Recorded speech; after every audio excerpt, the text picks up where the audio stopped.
क्या श्रेयस अय्यर इंग्लैंड जाएंगे या फिर वो इंग्लैंड टेस्ट टीम में शामिल ही नहीं किए जाएंगे? इंग्लैंड जाएंगे सीधा? ये कैसा सवाल है? तो कोई सवाल ही नहीं है। ये बहुत ही प्यारा सवाल है, क्योंकि जो लोगों को लग रहा था कि भाई श्रेयस अय्यर टीम इंडिया में परमानेंट हो गए हैं अब टेस्ट में, सवाल ये उठ रहे हैं कि जब इंडिया की ए टीम जब इंग्लैंड के लिए अनाउंस हुई तो वहां पर श्रेयस अय्यर का नाम क्यों नहीं था? और अगर आपका जवाब ये है क्योंकि जरूरत ही नहीं है।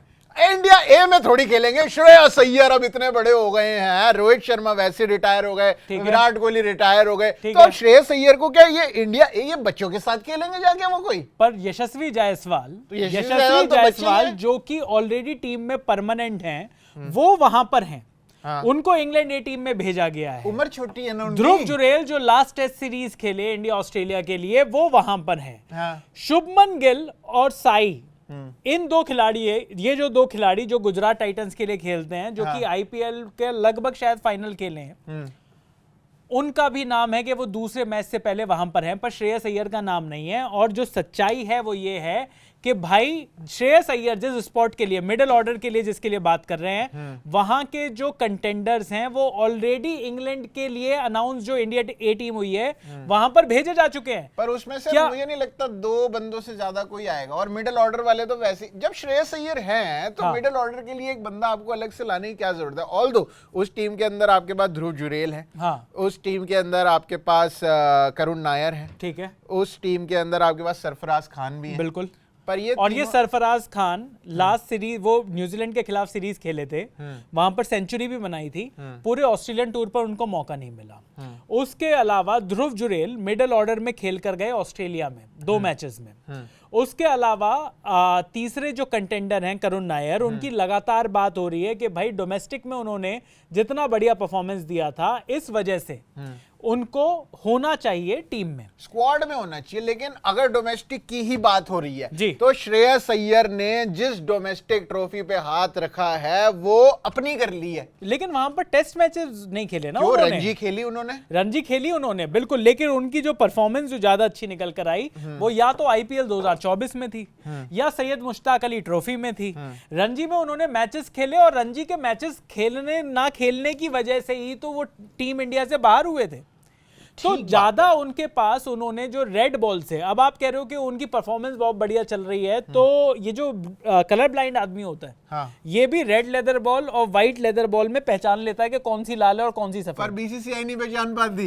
नहीं बीसीसीआई, आप बताओ, जब अजिंक्य रहाणे को अच्छा आईपीएल खेलने के बाद सीधा WTC फाइनल में भेज सकते हैं, तो श्रेयस अय्यर तो फिर कितना, मतलब उन्होंने पिछले ही साल तो इंग्लैंड के खिलाफ खेला ही था टेस्ट, पिछले साल उन्होंने इंग्लैंड के खिलाफ खेला था। इंग्लैंड में खेलने का उनके पास एक्सपीरियंस जो है वो एक टेस्ट मैच का है, जब वो 5वां टेस्ट मैच जो बहुत बाद में हुआ था, जिसमें जसप्रीत बुमराह ने कप्तानी करी थी, वहां पर जाकर श्रेयस अय्यर ने खेला था। इसके अलावा अगर आप इस मैच की बात करें तो साउथ अफ्रीका में जाकर उन्होंने 2 टेस्ट मैच खेले, वहां पर भी किसी का कोई बड़ा स्कोर नहीं आया था सिवाय केएल राहुल के, तो यहां पर उनका भी बड़ा स्कोर नहीं आया। अब जो बातें जो हो रही हैं श्रेयस अय्यर की, श्रेयस अय्यर नो डाउट बहुत बढ़िया प्लेयर हैं, बहुत पर्पल पैच अपने फॉर्म में है। उन्होंने जिस टीम को वो हाथ लगा रहे हैं वो टीम सोना बन रही है। 11 साल बाद पंजाब की टीम जो है वो प्लेऑफ में पहुंची है बिना किसी कैलकुलेटर को लिए। पर T20 वनडे पर क्या टेस्ट मैच में भी वापसी श्रेयस अय्यर की उतनी सिंपल है? ये समझ लेते हैं प्रशांत, क्योंकि सिंपल क्यों नहीं है, क्योंकि इंग्लैंड के साथ लास्ट टेस्ट सीरीज खेली थी, उसके बाद बीसीसीआई की कॉन्ट्रैक्ट लिस्ट से भी निकले थे, बीसीसीआई के जो सिलेक्टर्स थे इनका गुस्सा भी झेलना पड़ा था, संगत खराब हो गई थी ना इनकी, संगत भी खराब थी, ईशान किशन के साथ घूम रहे थे ये ज्यादा। लेकिन अब वही ईशान किशन, वो ईशान किशन इंडिया ए की टीम में है, श्रेयस अय्यर नहीं है। मुझे ये बताओ कि क्या श्रेयस अय्यर ने, आपको क्यों लगता है कि जब वो 15 मेंबर की जो टीम अनाउंस करी जाएगी, जिसमें ऑलरेडी, क्योंकि आप अवे टूर पर जा रहे हो तो आप भर भर कर आप फास्ट बॉलर्स लेकर जाना चाहोगे, क्योंकि वहां पर उनके टूटने फूटने का दिक्कत ज्यादा है जी। आप उस प्लेयर को चूज कर रहे हो। अगर श्रेयस अय्यर इतने ही कॉन्फिडेंट हैं बीसीसीआई, आपको लगता है कि श्रेयस अय्यर तो पक्का टीम में होंगे, पक्का अगर टीम में होंगे, तो आपको ऐसा क्यों नहीं लगता कि उनको इंग्लैंड भेज देना चाहिए था? कम से कम वो सेकंड जो वहां पर टेस्ट होगा इंग्लैंड ए के साथ, वहां पर थोड़ा सा खेलते। ये सारी इंडिकेशंस, जिस तरीके से श्रेयस अय्यर उस टीम में नहीं है और ईशान किशन उस टीम में है, उस टीम में जब वो टीम अनाउंस करी, कौन कौन है पहले तो उस टीम में जो अनाउंस है, पहले तो मुझे वो बता दो। देखो अभिमन्यु ईश्वरन है। अब अभिमन्यु ईश्वरन कैप्टन है, अभिमन्यु ईश्वरन। इनके लिए एक चीज बता दूं, हाँ अभिमन्यु ईश्वरन बहुत टाइम से अ मैन इन वेटिंग है। हाँ, और ये मतलब डोमेस्टिक के मतलब राजा हो रखे हैं, डोमेस्टिक के राजा हैं, इसी वजह से इस टीम के कप्तान भी हैं। बहुत लोगों का मानना था कि जब ऑस्ट्रेलिया टूर में जब पहला टेस्ट मैच में रोहित शर्मा अनअवेलेबल थे तो यही ओपनिंग करेंगे, लेकिन ओपनिंग करी वहां पर केएल राहुल ने। पूरी टेस्ट सीरीज में हर आदमी खेल गया, हर आदमी खेल गया, 2 खिलाड़ी नहीं खेले। एक सरफराज खान जो कि आपकी टीम का हिस्सा थे, नंबर 5 थे वो, बिल्कुल, और एक वो खिलाड़ी जो कि आपने बैकअप ओपनर की तरह भेजा था। वहां पर 2 टेस्ट मैच थे, पहला और आखिरी, जिसमें रोहित शर्मा नहीं खेले, लेकिन अभिमन्यु ईश्वरन का मौका नहीं आया। तो बातें ये भी उठ रही हैं कि भाई अभिमन्यु ईश्वरन से आगे साई किशोर कैसे पहुंच गए, अभिमन्यु ईश्वरन से आगे ऋतुराज गायकवाड़ कैसे पहुंच गए। अभिमन्यु ईश्वरन तो लगातार आपको परफॉर्म करके दे रहे हैं टेस्ट में जब डोमेस्टिक में, तो अगर वही यार्ड स्टिक है तो उस हिसाब से अभिमन्यु ईश्वरन पहले खेलेंगे। अब चलिए, अब आगे की टीम बताइए। उसके बाद है यशस्वी जायसवाल है, जो कि आपके परमानेंट ओपनर हैं टेस्ट टीम में, खेलेंगे। बिल्कुल।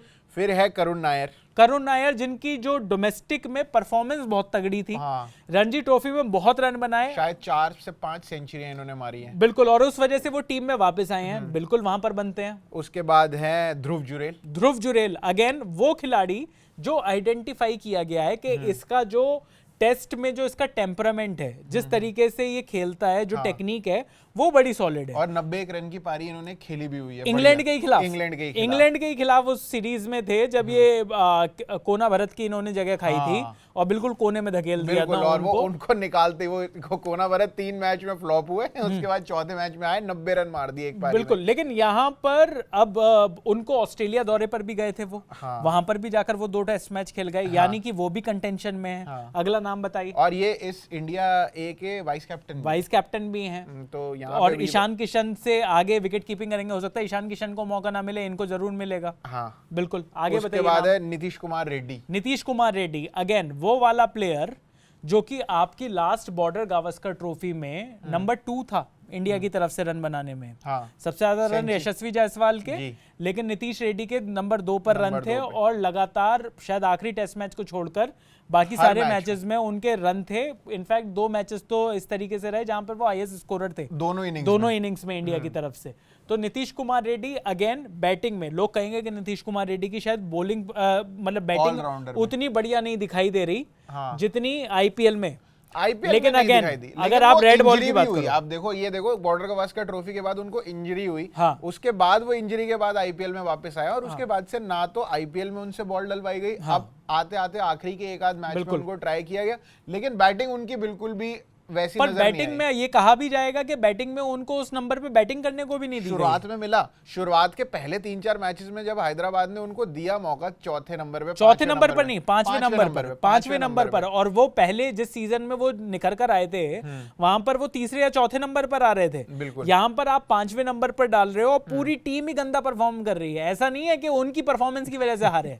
तो नीतीश कुमार रेड्डी भी बिल्कुल कंटेंशन में है खेलने की, एज अ प्योर बैट्समैन भी खेल सकते हैं अगर आप उनकी बॉलिंग को बहुत ज्यादा इज्जत नहीं देते तो। पर अगर श्रेयस अय्यर और नीतीश कुमार रेड्डी को अगर आप रखो साथ में, तो मुझे लगता है श्रेयस अय्यर इस समय पे कहीं ज्यादा बेहतर नजर आ रहे हैं।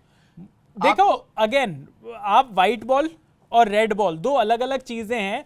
मैं तो यही मैं चाहता था कि मैं दोनों को इंग्लैंड ए में देखूं ना, दोनों को देखूं कि स्विंग होती हुई बॉलों के सामने दोनों किस तरीके का परफॉर्म कर रहे हैं। दोनों ही मिडिल ऑर्डर। हमें पता है कि अब विराट कोहली रिटायर हो चुके हैं। मुझे पता है कि विराट कोहली की जगह वहां पर किसी बैट्समैन को खिलाना है, एक ऐसा बैट्समैन जो कि लंबे टाइम तक शायद टीम इंडिया के लिए भी खेले। तो वहां पर कौन बैट्समैन होगा जो सबसे बढ़िया बैट्समैन हो वो खेले। अब श्रेयस अय्यर अगर मुझे दिखाई नहीं देंगे वहां पर श्रेयस अय्यर आपको उस स्क्वाड में नजर आएंगे ना जो इंडिया का मेन स्क्वाड होगा।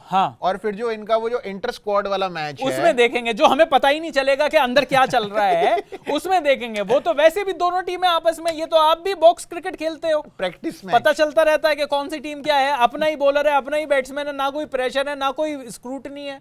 तो वहां पर तो कोई भी खेल सकता है। पर श्रेयस अय्यर तो अब आप कैसे देखोगे जब श्रेयस अय्यर अभी करंटली जो आप देख सकते हो वो आईपीएल है, आईपीएल में आपने देखा कितने तगड़े मैं तरीके ये से पूछ खेल रहा रहे हूं, हो। अगर शुभमन गिल और साई किशोर का नाम वहां पर था, साई सुदर्शन का, शुभमन गिल और साई सुदर्शन का नाम अगर एक सितारा लगाकर ये बनाया गया है कि दूसरे मैच से पहले वो वहां पर पहुंचेंगे, तो वहां पर श्रेयस अय्यर का नाम क्यों नहीं है? क्योंकि उनके पास ऑलरेडी बहुत सारे जने हैं ना टेस्ट करने के लिए, वहां पे करुण नायर भी टेस्ट करने हैं, ध्रुव जुरेल भी टेस्ट करने हैं आपको। तो टेस्ट करके क्या करना अगर इन्हें खिलाना ही नहीं है? तो खिलाना, अगर आपने तय कर रखा है कि श्रेयस अय्यर को खिलाना है, हाँ। फिर तो जगह ही नहीं है ना, फिर तो एक ही जगह है वो जो नंबर 3 पर जो बनेगी, तो वही वहां पे तो साई सुदर्शन की जगह पक्की है मेरे हिसाब से, और वो भी खेल गए। साई सुदर्शन, पहले तो मुझे ये बताओ कि ये साई सुदर्शन ऋतुराज गायकवाड़ से किस दिन आगे निकले?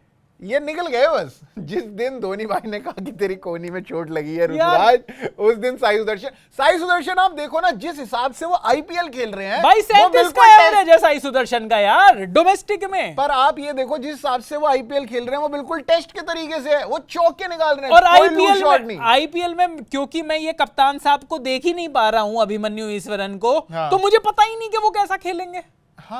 हाँ, वो आपको तभी पता लगेगा जब ये जो प्रैक्टिस मैचेस होंगे। अच्छा, और वहां तभी तो कह रहा था श्रेयस अय्यर को वहां पर भेज दो। चलो अगले प्लेयर्स का नाम बताओ। चलो उसके बाद आते हैं शार्दुल ठाकुर, लॉर्ड। चलो, लॉर्ड शार्दुल ठाकुर की वापसी इसलिए हुई है क्योंकि वो जो फास्ट बॉलिंग ऑलराउंडर चाहिए था, मुझे लगता है कि टीम मैनेजमेंट को भी समझ में आया कि वो fast bowling allrounder Nitish Reddy तो नहीं है। बैटिंग ऑलराउंडर तो है नीतीश रेड्डी, बॉलिंग ऑलराउंडर नहीं है। और कहीं ना कहीं अगर आपको इंग्लैंड में अगर आप चौथा पेसर ऐसा खिलाना चाहते हो जो थोड़ी बहुत बैटिंग कर सके, तो वो नहीं हो सकता। वो लॉर्ड, हाँ, वो नीतीश कुमार रेड्डी नहीं हो सकते। जो ऑस्ट्रेलिया में जो दिक्कत हुई, ऑस्ट्रेलिया में दिक्कत कहां हुई? ऑस्ट्रेलिया में दिक्कत ये हुई कि जिस दिन जसप्रीत बुमराह ने कहा कि मैं बॉलिंग ही नहीं कर सकता, वहां पर आपके पास सिर्फ 2 ही बॉलर रह गए। बना हुआ मैच था वो, 2 ही बॉलर रह गए, उसमें भी एक मोहम्मद सिराज, दूसरे प्रसिद्ध कृष्णा, और फिर उसको अगर आपने 10-10, 5-5, 6-6 ओवर का स्पेल दे दिया, तो अब जो आपके पास फास्ट बॉलर बचा वो नीतीश रेड्डी बचे, मैच खत्म। ऐसे ही हुआ ना। तो ये तो टीम इंडिया को आइडेंटिफाई हो गया है कि भाई मतलब इस तरीके से नहीं किया जा सकता। 4 फास्ट बॉलर आपको ले जाने हैं, उसको और उसको तमीज से खिलाओ। और मैं तो कह रहा हूं इस टीम के अंदर अर्शदीप का भी नाम नहीं है। तो वही मैं अब अगला सवाल, यानी कि क्या अर्शदीप 15 में नहीं होंगे? मतलब मेरे हिसाब से होने चाहिए। तो कैसे होना? वो खिलाड़ी 15 में कैसे आए जिन्होंने आज तक टेस्ट खेला ही नहीं ना, वो इंडिया ए के टूर पर गए, वो लेकिन 15 मेंबर टीम में हो गए। वो कोई मैच नहीं खेलेंगे वहां पर जाकर, लेकिन आपको लगता है कि 15 मेंबर की जो टीम जिससे प्लेइंग 11 बनेगी उसमें वो होंगे। ऐसा कैसे होगा? ऐसा नहीं होगा, मुझे भी लग रहा है जिस हिसाब से मैं ये टीम देख रहा हूं इंडिया ए का। तो अगर ये टीम अर्शदीप के लिए एक इंडिकेशन है, तो क्या ये इंडिकेशन श्रेयस अय्यर के लिए नहीं है? पर श्रेयस, देखो किसी भी तरीके से आप सिक्के को घुमा सकते हो, लेकिन मुझे ऐसा लगता है कि श्रेयस अय्यर अभी भी इंडिया सिंस एक्सपीरियंस, अगर आप देखो, अगर ये टीम जो जा रही है इसके अंदर एक्सपीरियंस बंदा कौन होगा जो इंग्लैंड के खिलाफ खेलेगा? एक केएल राहुल होंगे। केएल राहुल के पास बड़ा एक्सपीरियंस है, बढ़िया एक्सपीरियंस है बैटिंग में। और उसके अलावा बॉलर में जसप्रीत बुमराह होंगे, बुमराह शमी, बस। और कोई जडेजा साथ में होंगे, एक एक्सपीरियंस बंदे, बस। इन 3-4 लोगों के अलावा आपके पास कोई एक्सपीरियंस बंदे है ही नहीं। तो ये सारी नई टीम के अंदर एक श्रेयस अय्यर होंगे। करुण नायर ने एक 300 मारने के बाद इंग्लैंड के खिलाफ मारी है 2017 में, पर ठीक है, तो एक्सपीरियंस तो है। आगे दूसरे तीसरे मैच नहीं, तो उन्होंने तो 1 सेंचुरी मारी है। श्रेयस अय्यर ने क्या मारा? श्रेयस अय्यर मारेंगे, नहीं वो ठीक है। मैं कह रहा हूं, मैं भी श्रेयस अय्यर को बहुत पसंद करता हूं। मैं भी यही चाहता था। आपकी बातों से तो नहीं लग रहा। मेरी बातों से मेरे को, मुझे ये जो, जब मैं ये वाली टीम देख रहा हूं, तो मुझे ऐसा लग रहा है कि शायद श्रेयस अय्यर इंडियन मैनेजमेंट की इंग्लैंड टूर पर जाने वाली टीम में है ही नहीं। 2 ही चीजें हो सकती है, या तो वो है ही नहीं, या तो वो डायरेक्टली इतना उनको कॉन्फिडेंस दे रखा है कि भाई तू तो सीधा मेन वाली टीम में ही जाएगा। वाह, क्या बात कही। 2 ही चीजें हो सकती है, या तो वो है या वो नहीं है। अरे यही बात हो सकती है, एक ही बात हो सकती है, या तो जीतेंगे या हारेंगे। आप कह रहे हो कि नहीं है। मुझे तो लगता है, मुझे जिस तरीके से ये टीम अनाउंस हुई है, मुझे वो लॉजिक समझ में नहीं आ रहा। लॉजिकल बात कर रहे हो आप बीसीसीआई के सामने? बीसीसीआई एंड लॉजिक आर ऐसे इक्वल टू के आगे एक डंडी लगी हुई है। हाँ, वो स्लैश होता है वो कि नॉट इक्वल टू, लॉजिक है ही नहीं। तो भाई मुझे ये बताओ, मैं तो अब ऑडियंस से पूछ लेता हूं, क्योंकि मेरा मानना तो ये था कि मुझे अच्छा लगता कि अगर श्रेयस अय्यर इस टीम में होते, इंडिया ए की टीम में, वहां पर जाकर दूसरा टेस्ट मैच खेलते, वो जो वहां पर इंग्लैंड लायंस के साथ जो मैच है, वहां पर वो डोमेस्टिक मैच भी खेलते, पता चलता, इंग्लैंड कंडीशंस को भी समझ में आता। मेरे हिसाब से तो श्रेयस अय्यर नंबर 5 पर एक बढ़िया प्रोस्पेक्ट है। लेकिन अब जब मैं ये वाली टीम देख रहा हूं जिसमें ऑलरेडी नंबर 2 खिलाड़ियों की जगह खाली हुई है, एक रोहित शर्मा और एक विराट कोहली। रोहित शर्मा दी ओपनर की जगह शायद टीम मैनेजमेंट मन बना चुकी है कि केएल राहुल द ओपनर से पूरी करी जाए। हाँ, और वो इसी वजह से केएल राहुल ने आईपीएल में भी ओपनिंग पे आना शुरू कर दिया जैसे ही रोहित शर्मा की रिटायरमेंट हुई। तो अब इस वजह से अब अगर आप दूसरी चीज देखो कि अगर अब आपके पास जो स्लॉट है वो है 3, 4 और 5 में से 2 खिलाड़ी, एक ही शुभमन ले सकते हैं। हाँ। शुभमन हो सकता है अपने नंबर 3 की जगह नंबर 4 पर आए, क्योंकि आपका जो बेस्ट बैट्समैन है वो नंबर 4 पर खेलता है। तो शुभमन अभी चाहेंगे। तक शुभमन के पास वो ऑप्शन ही नहीं था। जब तक शुभमन के पास, जैसे ही शुभमन के पास वो नंबर 3 वाला पुजारा का ऑप्शन आया, वो ओपनर से नंबर 3 पर आ गए। फटाफट से। अब जैसे ही चौथे नंबर का ऑप्शन आया है, मुझे डाउट नहीं है कि शुभमन आ जाएंगे नंबर 4 पर। तो अब जो आपके पास 2 खिलाड़ी बचते हैं वो एक नंबर 3 के लिए बचते हैं, एक नंबर 5 के लिए बचते हैं, क्योंकि छठे नंबर पर मानकर चल रहे हैं कि Rishabh Pant wicket keeper batsman होंगे।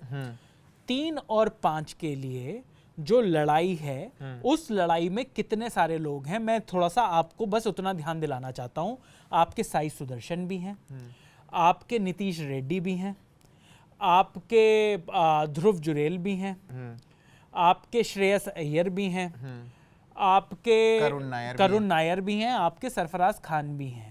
इन 6 खिलाड़ी जो मैंने आपके गिनाए, अगर मैं आपको नाम गिना रहा हूं ये सुदर्शन का, तो फिर मेरे को ऋतुराज गायकवाड़ का भी नाम लेना पड़ेगा। ऋतुराज गायकवाड़, यानी कि 7 लोग 2 जगह। अब इन 2 जगह में मुझे ऐसा लगता है कि एक खिलाड़ी वो है नीतीश रेड्डी जो पिछले ही सीरीज में सेंचुरी मार कर आया है। एक खिलाड़ी वो है जो अभी तक आपका मिडिल ऑर्डर का बैट्समैन चल रहा था, सरफराज। एक खिलाड़ी वो है साई सुदर्शन जो कि ऐसा लग रहा है कि जिसको फास्ट ट्रैक किया जा रहा है। एक खिलाड़ी वो है जो डोमेस्टिक में सबसे ज्यादा रन बनाकर आ रहा है, करुण नायर। अब ऐसे में इस सारे कंपटीशन के बीच में एक खिलाड़ी और है, ध्रुव जुरेल, जिसको टेक्निकली सुपीरियर माना जा रहा है, जो कि एज प्रॉपर बैट्समैन खेला था ऑस्ट्रेलियन टूर पर। इन सारे उसमें मुझे ऐसा लगता है कि शायद श्रेयस अय्यर को अगर इन्होंने अनाउंस किया तो ये और उल्टी लकड़ी चबाने वाली बात हो जाएगी। मुझे नहीं लगता इनकी हरकतों से कि श्रेयस अय्यर टीम में होंगे। लेकिन नीतीश कुमार रेड्डी जो है, नीतीश कुमार रेड्डी आपको अगर आप खिलाना चाहो तो आप उनको फिर प्योर बैट्समैन की तरीके से ही खिलाओ, क्योंकि बॉलिंग को हमने उनको ट्राई किया नहीं। बिल्कुल। और अगर नीतीश, इन सब में से मुझे ऐसा लग रहा है कि श्रेयस अय्यर पे अभी भी बीसीसीआई का कॉन्फिडेंस ज्यादा होगा। अब होगा या नहीं होगा ये तो हमें कुछ दिनों में पता चल जाएगा। लेकिन आपका क्या कहना है, क्या आपका कॉन्फिडेंस है श्रेयस अय्यर के ऊपर? क्या आपको लगता है कि श्रेयस अय्यर को इंग्लैंड टूर पर जाना चाहिए? क्या आपको लगता है कि श्रेयस अय्यर इंग्लैंड टूर वाली टीम की 15 में होंगे ही होंगे? जो भी हो आपका जवाब वो कमेंट्स में लिख दीजिए। बाकी हम डिस्कस ये भी करेंगे कि इंग्लैंड दौरे पर जाने वाली वो 15 खिलाड़ी टीम, 18 खिलाड़ी टीम क्या होगी। आपके पास अगर कोई टीम है वो भी आप कमेंट बॉक्स में डाल दीजिए। अभी के लिए इस वीडियो में इतना ही। मेरा नाम है चैन रस्तोगी, मेरा नाम है प्रशांत कपूर और आप देख रहे हैं स्विच।